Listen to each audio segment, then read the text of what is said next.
we, as I told in the first part of this lecture, we will be talking about the magnetic field created by a current carrying wire. That will be for the next chapter. But we already talk about a point charge moving in a field with some velocity v, right? And we found the force R, given to be cross b, right? Now, and we can have we also learned that magnetic field doesn't apply any work or doesn't produce any work. So the charge will be accelerated with constant speed, right? Which means it will make a uniform circular motion, right? And then we found the radius of this one, right? And first of all, we learned about the direction of the force, right? So this was going to be radius. We should talk about the direction of this force. So whenever you have a vector and you want to find the cross product with the other vector, you keep your fingers. There are different rules. You can just, if you learned about the left hand rule, Fleming's left hand rule and right hand rule, you can use that. But this is super easy. You just keep the first vector here. This is applicable to any kind of vector where you have x-axis, y-axis, right? Z-axis. Typically we represent with I, K, and Z.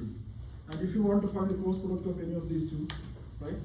So you keep the first vector aligned, and this Z-axis is into the plane or out of the plane, depending upon positive or negative. So you just take the direction of this, right? So this will be this one. Okay. We will talk about a little more about vectors. Already we talk about that, but we will talk when we are solving the actual problems. So this, for this case, the force will be this direction. So this force makes this uniform circular motion, and the radius will be, what will be the radius of this?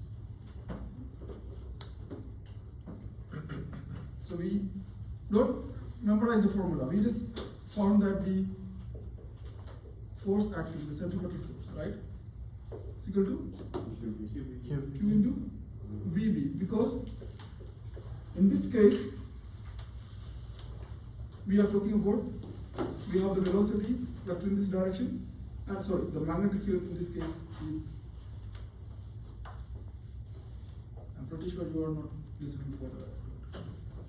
If my magnetic field in this way and the vector is this way, how my force will be? Out of, you should correct me, okay? So this will be out of the plane. You should correct. Okay, not that. Now, from this you can just get the R, right? To be mv over qb, right? So you should learn the formula like this.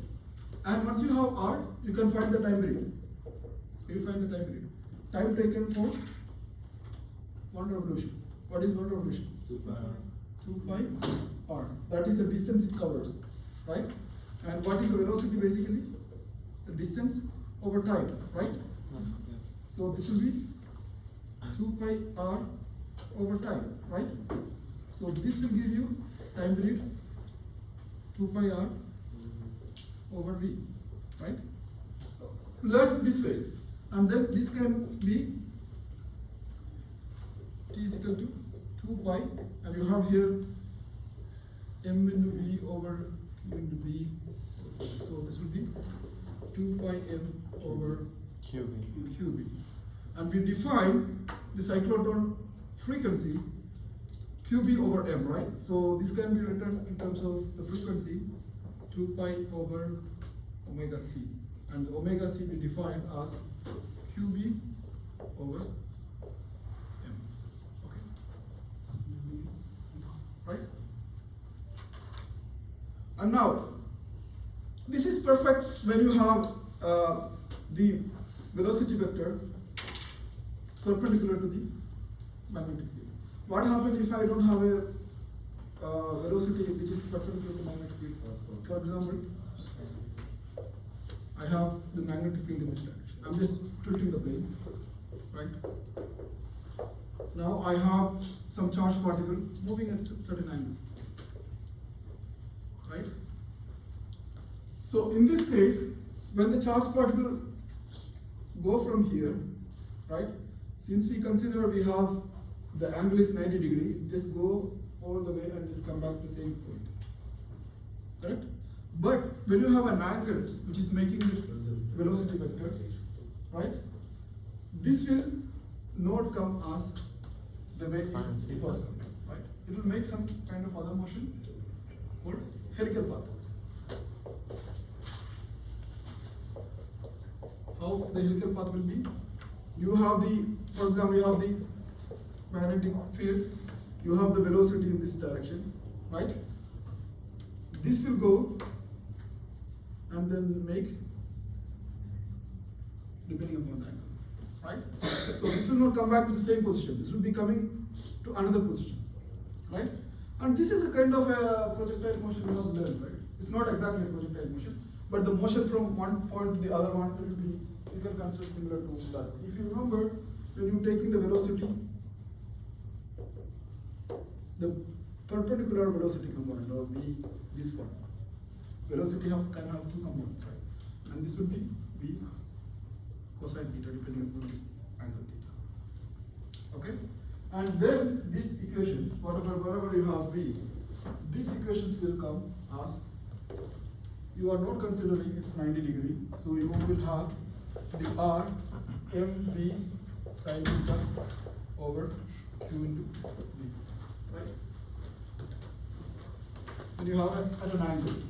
Now, this is fine. You know, if there is an angle involved, you will have it to because you will get this q into v cross b. V cross v will be making vb into sin theta. So you have the sin theta. But there is something more about it. You can also find something. Another question. If I have a magnetic field like this, and I launch a particle at a velocity, whether the particle will just go around the field or just come back here, like that. Yes, Your axis of the field, magnetic field will not be at the center, right? Because you see the angle is going this way, right? And the next part, it will be hitting this point. It's not going like this. When you talk about the helical motion, when you see most of the helix, it will be just through a axis. So your magnetic field is not through the axis. Just remember that. And now, you can find the distance between any point which is hitting on this axis. And this is called pitch. Did you learn about this one? In non-scientific term, we call them as wiggling motion, because if the experiment I was talking yesterday, we also measured the wiggling of the electrons to get the angle of emission, which will give us the total energy release in any particle interaction by measuring theta. That's not more mathematical part of it, but just understand that this is called pitch, and this is very, very important. And how you measure this pitch? This is just a distance, right? Yes. So it will take one time period to reach this position. So pitch is just a distance. Just remember this, right? So how you write the velocity? Again, x over t, right? And here x is, we write in terms of pitch, right? So the pitch can be written V times t. V times t. But what is my velocity in this axis? Cosine theta. V cosine theta into t. Okay? Which will give me the pitch is equal to V cosine theta. Just remember like this, V cosine theta into t. But this is how it comes, okay? What is t? 2 pi over 2 pi over 2 pi m over q into. Okay, you will have questions about this one. And this is for mostly from this chapter. Is there anything I missed? I mean, we talk about half circle, making half circle of the circular, uniform circular motion. And we should know the acceleration of the particle and velocity of the particle, type rate, the frequency, how many times per second it is go, and then pitch when you have a helical motion. Professor, the acceleration is v squared over r? Yeah. So I don't think anything else. I mean, we in your syllabus, if you check, there are other few things, the synchrotrons and the cyclotrons, but these are not included in your syllabus. So let's go to some problems. Okay. Let's do some problems.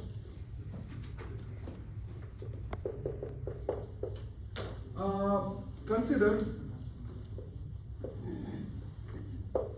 a current carrying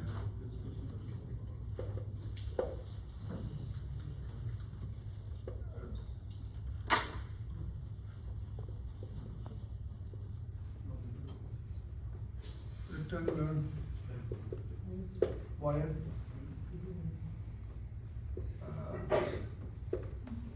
kept us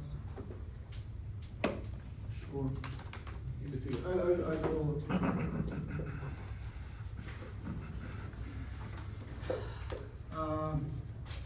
On a magnetic field, on a given magnetic field.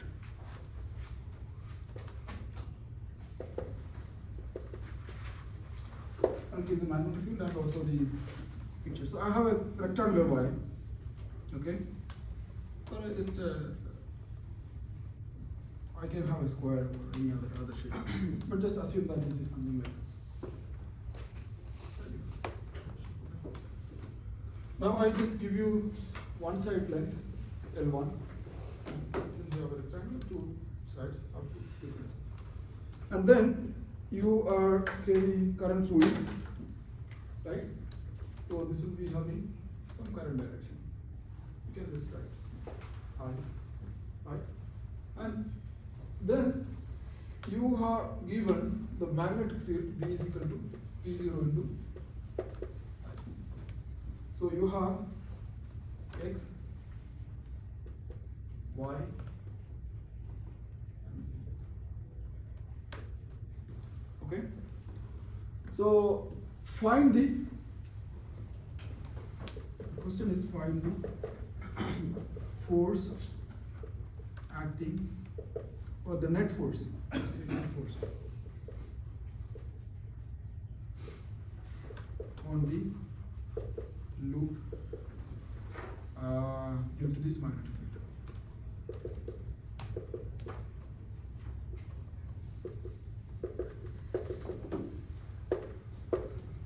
How you find the net force acting on this loop? For any loop, you are pretty sure we solved that it's this magnetic field is sorry, the force acting magnetic field is zero because magnetic field doesn't do any work on any of the charges, right? But you can prove this.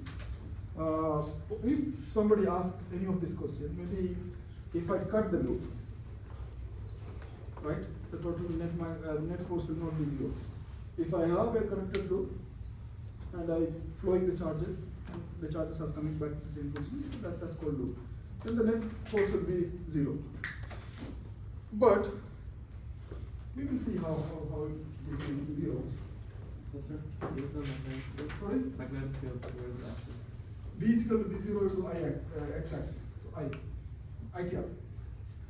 So let's see how we can solve this.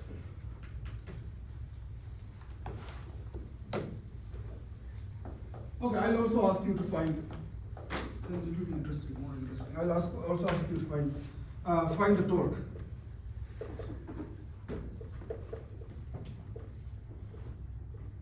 Okay. Of course, anyway, this is obvious that it is not interesting. But we'll find how the net force acting on this. So I have a wire like this, right?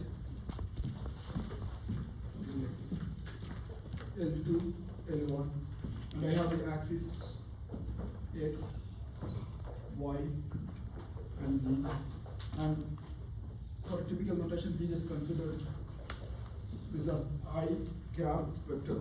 These are k cap vector for the z and the j cap for the y, right?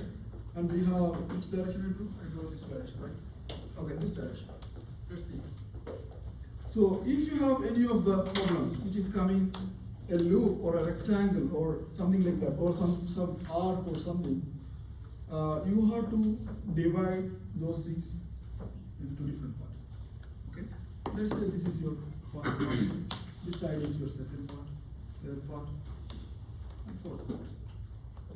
Okay? And what is the force acting on the first part? What is the force on a current carrying wire? I into L cross B, right? What is the L here? L1. And what if I have the current direction this way? Which direction I have to take the direction of the L? Negative J. So I have L into negative J. This is where your vector is very important. Let's say I have L1, right? So L1 into negative J, right? My current is going this way. So this way. This is going this way, here it is this way, here it is this way, this way, this way. And then what is my B vector? Into I, right? B0 into I cap. So what is minus J cross I? This is where it is. So the vector, that's why I choose a simple example, but you have to learn this one. How many of you know the cross product of a vector?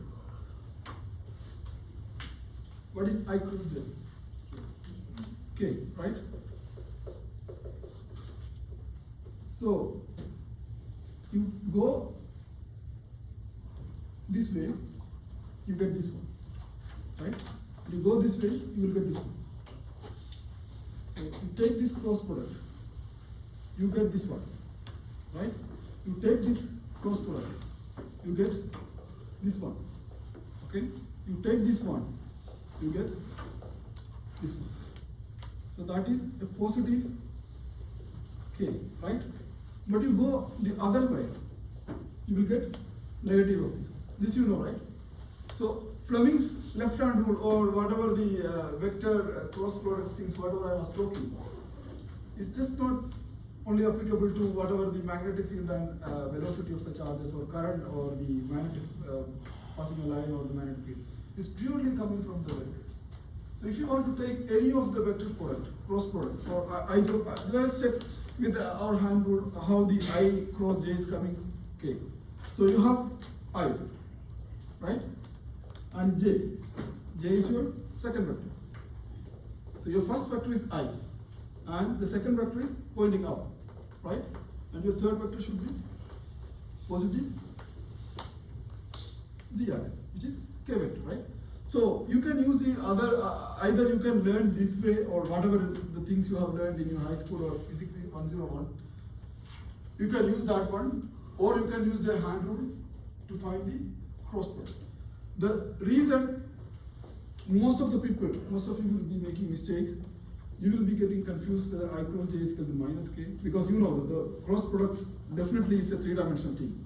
So for I cross J, you will definitely get a K vector, the third vector, right? Or if you take J cross K, you will definitely get a I vector. But you will get a confusion about these signs. Okay? Whenever you get confusion, just use your hand rule or just use this. Okay? What is here? Minus J cross I. Minus J. Let's see. I have J in this way, right? And minus J is going this way. And I have to take cross with I. So what will it be? That will be minus K, right?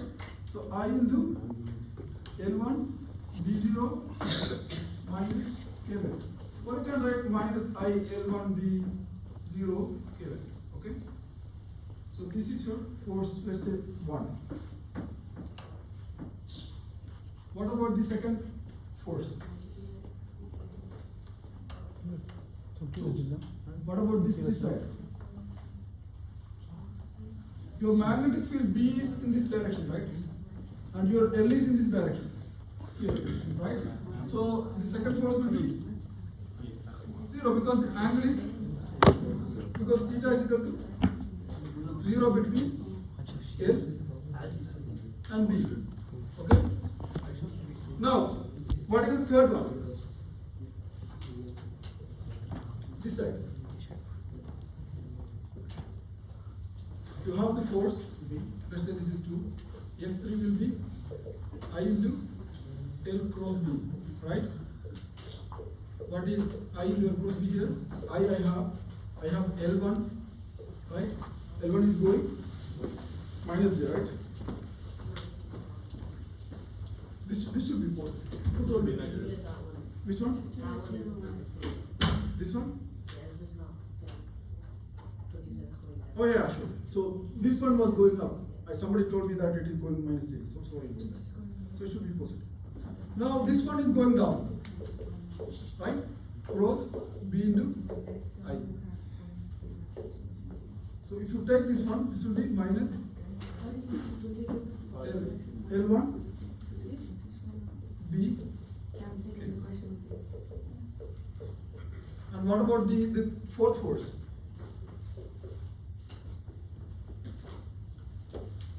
What about this one? This will be 180 degree, right? So that the angle will be F4, right? 4 will be 0 because theta will be equal to 180 between B and B, right? So you have the net force, which is equal to F1 is I into L1 B0 K cap plus F2 is 0, right? Plus F3 is minus I L1 B into K cap plus 0. So this will cancel out, so it will be 0. But what about the torque? Yeah. The first question, isn't J cross I still negative here? First one. Which one? First. This is J cross K. Right? So you take like this way. You have J here, right? And you're taking with I. Sure. Right. So this will be minus K, right? And if that is the case, this should be plus K, right? No, it would be minus. The first one would be positive because the length is in the positive direction and This is in J, right? And this is I. This is my I. This is J, right? So I take this one, cross this one. So it will be into the plane. So into the plane means it should be minus, right? So now I have this one and this one, right? So I keep this way and take this one, it will be out of the way, correct? So this should be correct. Now this is 0, the force is 0, but what about the torque? What about the torque? What is the equation for torque? What is mean by torque? Force by? So you have something, you have some force, right? Acting on some element or some long rod or something, right? Torque will tell you how much you are applying the force in certain direction, right? So this will be, your direction is R cross F. So the direction whatever you are measuring, which will be from the axis of the rotation. For example, you talk about torque mostly when you have some long rod or something. You can have torque for a disc or any other things. So in this case, you have a rectangular shape, some element, right? And you're passing current through it. And one side, you see, this side I have, for this side, I have negative K direction, right? My force is acting negative K direction, right? And this side, I have, the third side I have positive. So this will keep try to rotate this way. So this is the axis of the rotation, okay? So the R I should measure through the axis. You understood this one? Right? Yeah. So the force, the first part of the force is going inwards, the second part it is coming outwards. That's how this total force is cancelled out, right? But when you have such kind of forces, it will try to tilt it. So it will have some torque, right? Through this axis. So the R here will be your whatever the length here over 2. So this will be L2 over 2. For the first force you have F1, right? Plus for the second part, this is going from this axis, the force is going this way. For the second part you have the same L2 over 2. Third force, right? You can write whatever the equation you got there. So this will be 2 times of L2, right? So this will be L2 square, right? Whatever the, sorry, you can just write, let's write L1, sorry.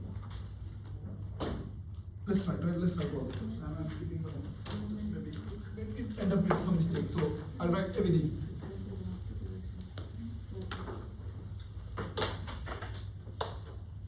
So you have the torque. Usually we represent the torque with this, and I'm only talking about the moment of the torque. So I just do like this.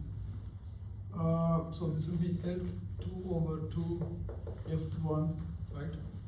Plus, when I'm talking about moment, the force should be in moment, L2 over 2 F3, right? So this will be L2 over 2, what is F1? I into L1 B, right? I'm only talking about the moment, I'm not talking about the direction. Now, because when you're talking about the torque, if you want to produce the torque, right, you should move this way. So it doesn't matter which direction you move, you will still have the torque. So L2 over 2 I into L1, right? So this will be, half will be 1, so this will be I into L1, L2, right? Into B. So what is L1, L2 here?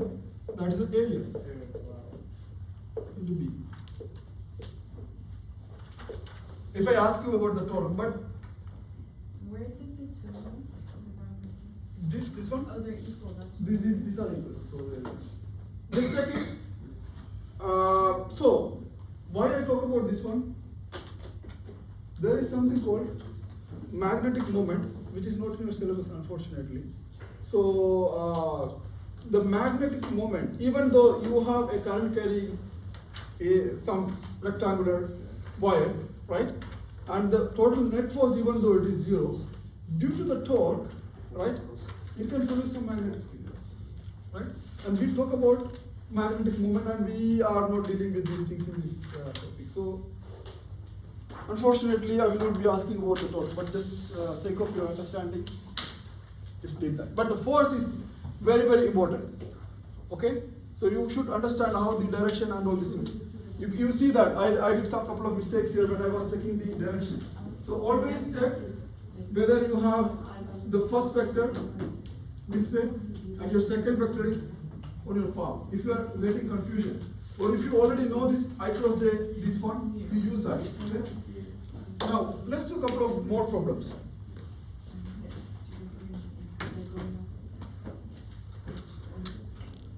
I don't know, for some reason this the syllabus seems to be not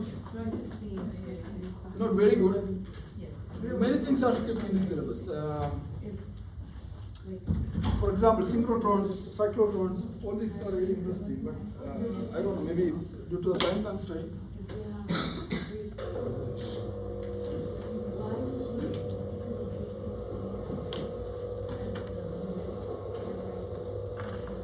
Let's solve a couple of more problems from this chapter. I thought of giving us a class activity, but then I realized that it's so I really want you to solve this, okay? I'll briefly give you some hints, can just follow these hints and just solve it. So you have some magnetic field. Now onwards I will not be writing all these loads. I just mentioned this one, which means I have a field into the plane, right? And I keep a charge, some charge Q, this is some velocity B, and some other charge negative Q or 2Q, right? And then I ask you to find the force direction. It's obvious, right?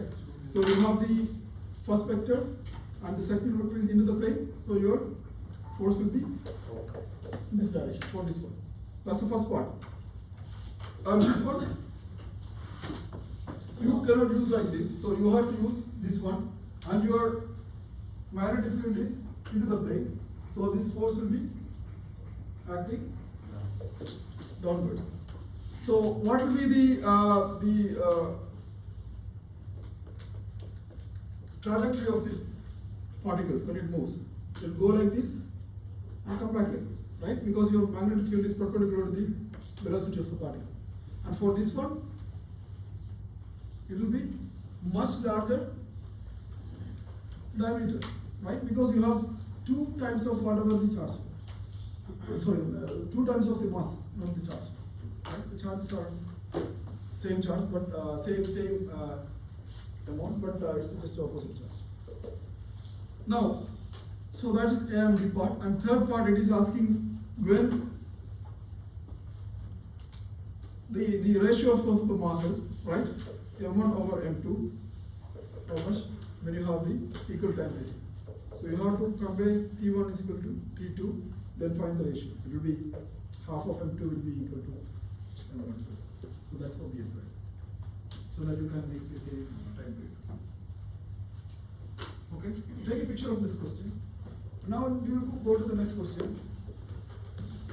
Due to time constraint, I can just give you. If you have any question, just ask me. Okay? Yeah. Why is this radius bigger? Sorry? The charge is bigger, so the radius is... The mass is bigger, 2 times of Q, right?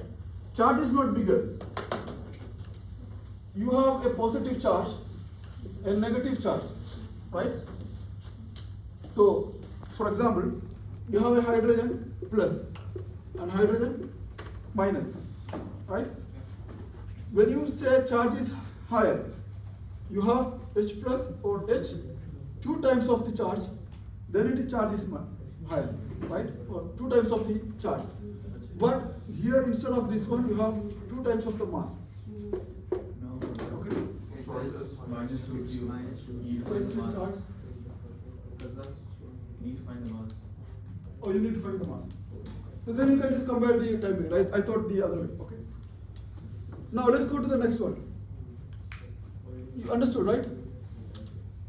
And the next question, you can have the reverse question also. I mean, you can have the 2 times of the mass, and you will be asked to find the time period or the frequency of the oscillation when they are oscillating at different things. Now you have this question, which is something like a wire, a current carrying wire is hanged on some string, and since it is hanged, it is having some tension, right? And it is asking about how much current required to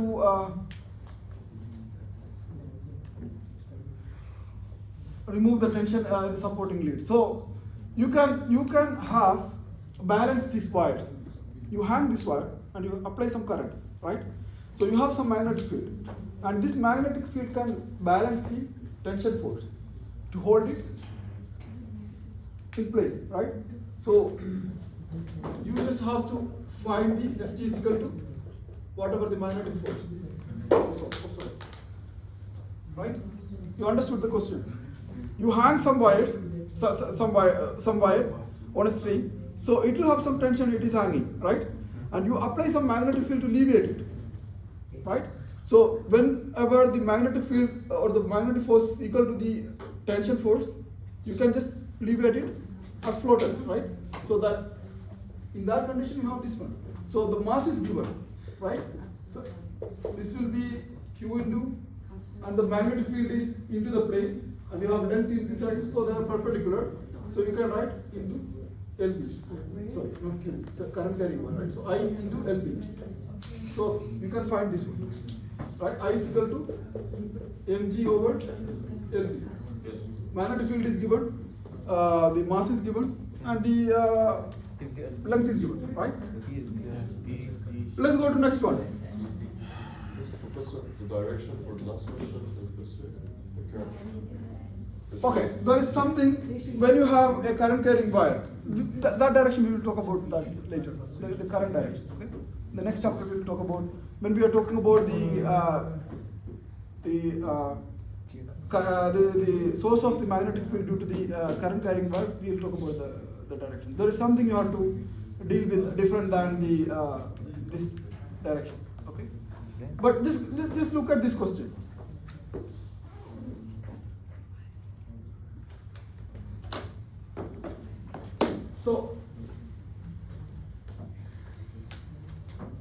So it is just asking the you have two charged particles, right?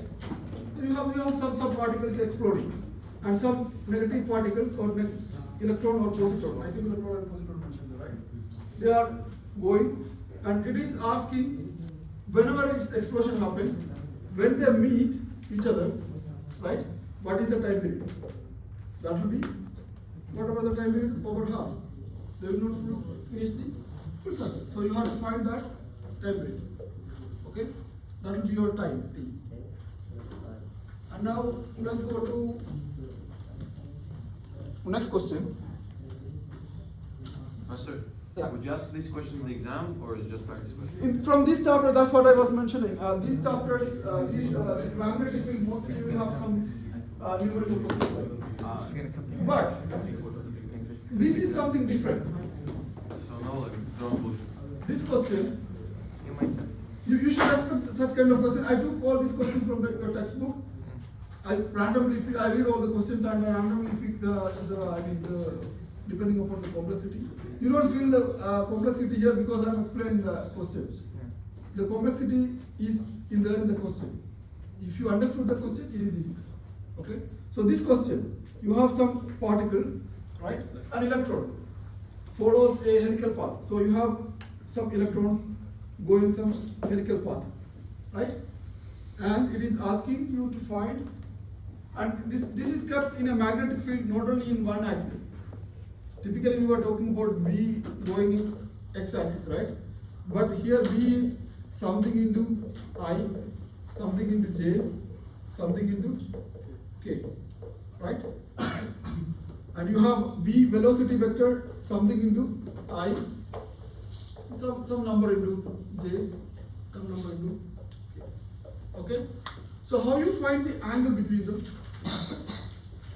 How you find the angle between them? So when you have a helical motion, right? So you have something like this, it's going like this, coming like this. So the angle, the direction will be changing all the time, right? So the angle between these two vectors, how you find angle between two vectors? Trigonometry. What is V dot B?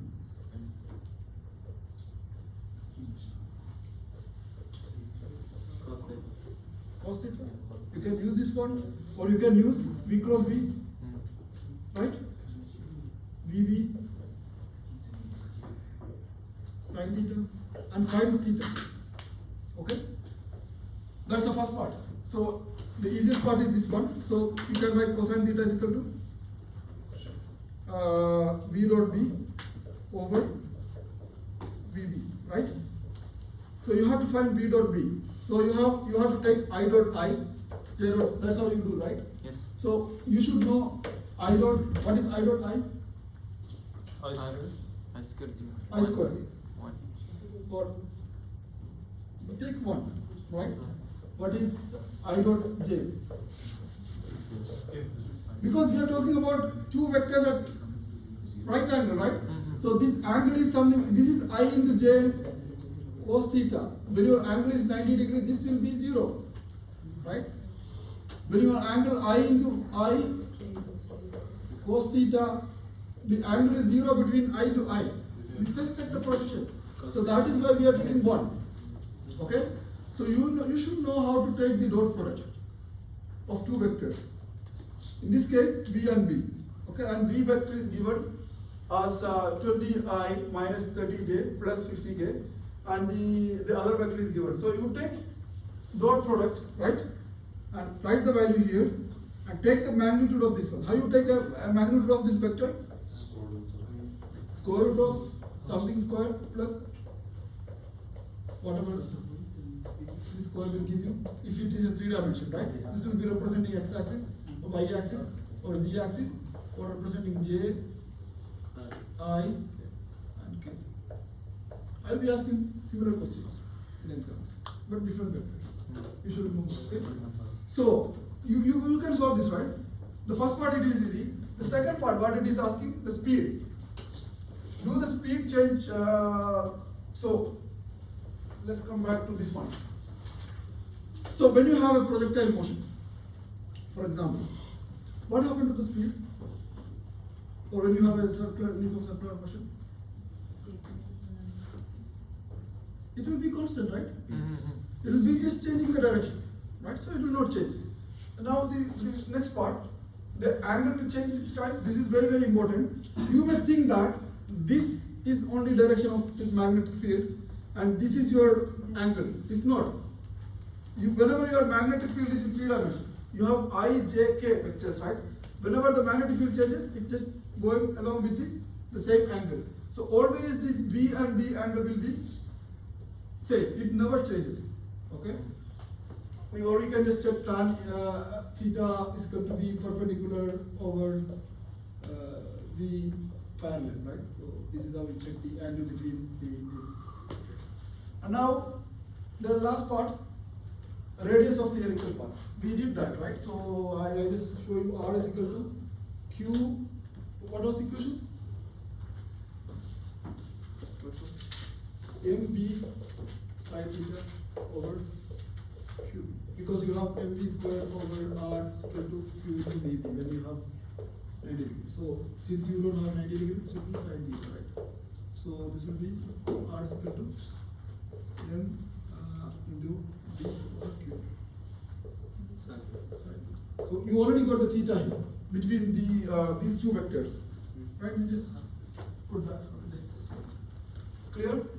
Now, let me see if I have any more questions. Sir, are you gonna post these questions? Or? Sorry? Can I post Just these questions? take a picture. You want to post this with the solution or? Sorry? See, the solution, I explained this one. You just use your pen and just whatever it is. Yeah, but we want to make sure. I see step by step. Let me see if I have time. I'll just I'll post it. See, then what is the point of explaining the classroom? You want to play that? Let's see. Okay. So this is all from this chapter. No. We will have 10 more minutes. We will just maybe 5 minutes. Quiz is just 15 minutes. That's Quiz? it's not that easy. Let's do the quiz now and then finish. We have only 3 weeks and we have 5.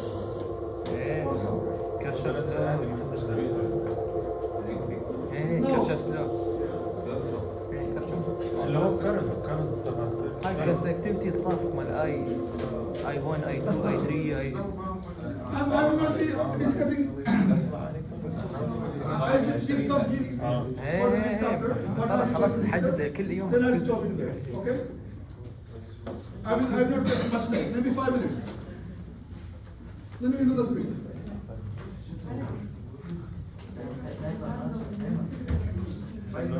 So let's move to chapter 29. Okay? What is the last chapter we talk about? We have already the magnetic field is there, right? And we keep the charge particles in the magnetic field. We kept a current carrying wire in the magnetic field, and we checked how the forces are acting. And in this chapter, we will talk about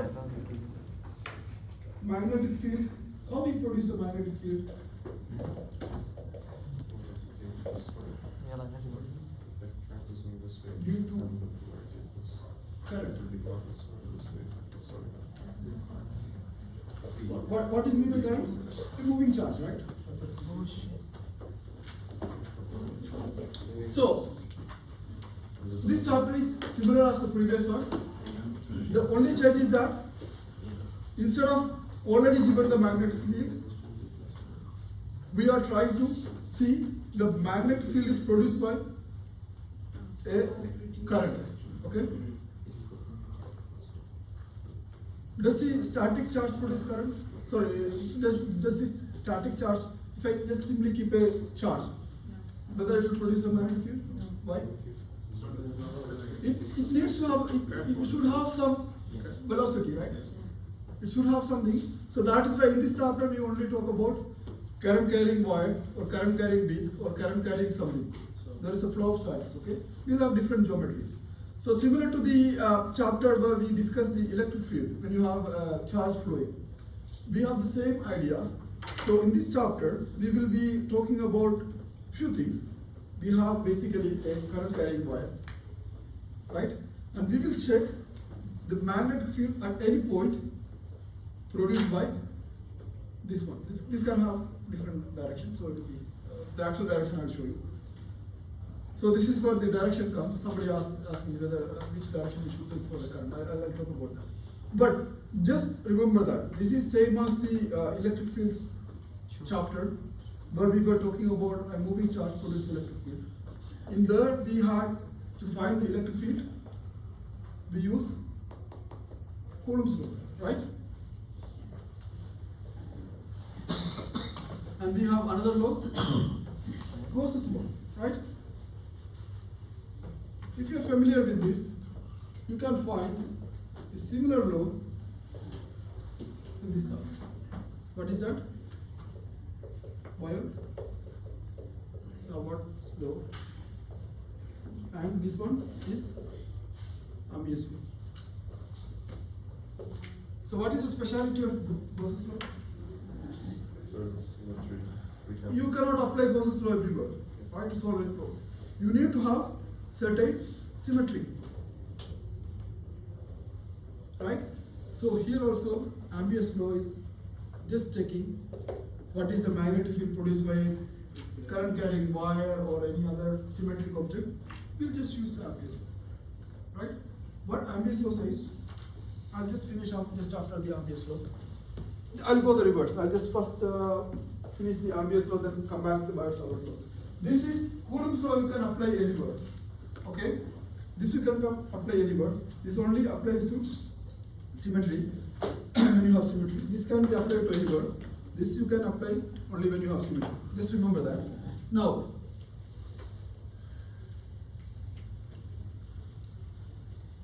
for example, I have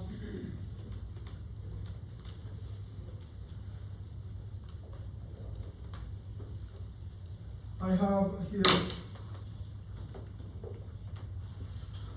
let's take Ambius. I have some wires carry, let's say I1, I2 and I3, right? And I want to find the magnetic field produced by these current carrying wires. So similar to Gauss's law, where we were just, when you have a charged particle in a sphere or a point charged particle, you are defining a spherical Gaussian surface, right? So here we will use something called Ambius loop. Just remember that. Instead of a surface, we have loop here. So how we find the magnetic field produced by these all the wires by using the Ambius law? We have a loop, right? Integral B dot dl is equal to mu0 I n. And what is this B dot dl? You have the Amberian loop, we call Ambius law an Amberian loop, and this dl is whatever the length direction in this loop, right? And your magnetic field will be the same direction. Okay? So this can be, so this is a loop integral by the way. We call them as loop integral. Earlier when we were discussing the Gauss's law, we were saying that the closed surface integral, right? This is a closed loop integral. It's the same thing. And now you can use this idea to solve any of the symmetric current carrying object to find the magnetic field. So what is B dot dl? When you have dl is in the same direction as the B, you can write BDL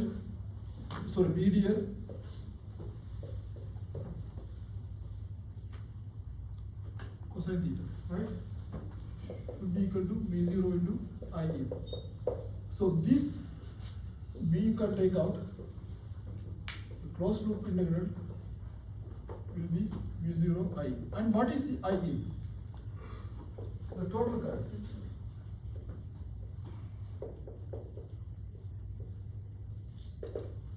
What is meant by this total current? So just remember, for any of the problem, you have several wires going in and several wires may be going out, right?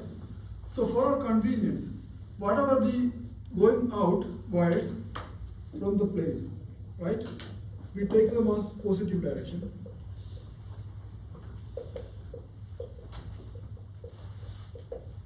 And the in, we take them as negative direction. You can change the direction,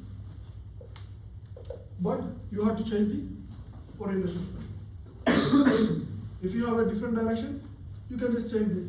So how you decide the direction of the current and how you decide the direction of the magnetic field? How you decide? What happened to the cos theta? Because these are parallel, so that theta will be 0. So, B and D are parallel. So theta is equal to 0. So how you take a direction of certain the direction of the magnitude for any current carrying wire? Just remember, you have some current carrying wire, right? And you have the magnetic field, right? So whatever the direction you curl it, that will be the direction of the magnetic field. So you don't need to learn about the left hand rule, just use this hand rule. Okay? And the I in, you can just write this one B is equal to whatever. So we will discuss that later.